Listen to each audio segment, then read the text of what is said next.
সালামু আলাইকুম সুপ্রিয় শিক্ষার্থী ভাই বোনেরা, সালামু আলাইকুম সুপ্রিয় শিক্ষার্থীরা। আমাদের মধ্যে মাঝে মাঝে কনফিউশন দেখা যায় যে অ্যালাউ বা এগ্রি, অনেস্ট, লাইক, অবি এই শব্দগুলোর বিপরীত শব্দ কি। যেমন অনেকে অ্যালাউ মনে করতে পারে যে আনঅ্যালাউ বা ইন অ্যালাউ এরকম হইতে পারে, অনেকের কাছে মনে হয়। তো এইগুলোর জন্য আমরা এই যে এইখানে যে শব্দগুলো পেলাম, অনেকে এগ্রিকে আনএগ্রি মনে করতে পারে, যদিও এটা বেশি মানুষ মনে করে না। তো অ্যালাউ এটার জন্য আমরা নেগেটিভ করার জন্য জাস্ট ডিস যোগ করে দিব। এই যে শব্দগুলো এই বক্সের মধ্যে যেগুলো পাইছি, অ্যালাউ, ডিস অ্যালাউ, তারপরে agree, disagree, honest, dishonest, তারপরে লাইক কি হবে, ডিস লাইক, তারপর অবেই, ডিস অবেই মানে কি, ডিস অবেই মানে কি অমান্য করা।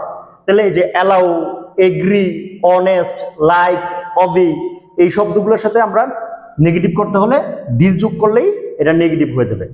আচ্ছা, অন্যদিকে যেমন লেজিবল, লেজিবল মানে কি সহজে যেটা পাঠ করা যায়, লিজিবল।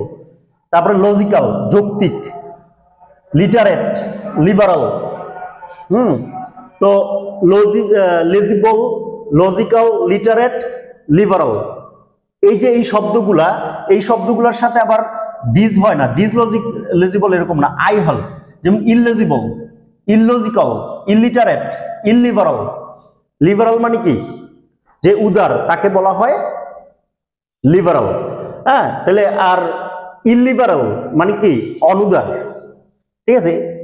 লিটারেট মানে কি, লিটারেট মানে শিক্ষিত।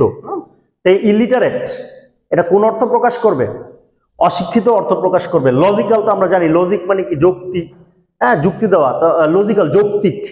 আর একটা বিপরীত শব্দ হলো ইললজিক্যাল, অযৌক্তিক। আর লেজিবল মানে যেটা সহজে পাঠ করা যায়, সহজ পাঠ্য। ইলেজিবল যেটা সহজে পাঠ করা যায় না।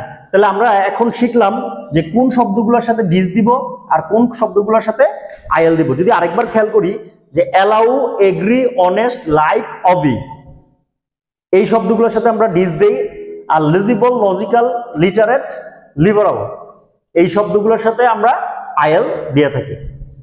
তো এই ছিল আজকের আলোচনা। সবার জন্য শুভকামনা। Thanks for watching.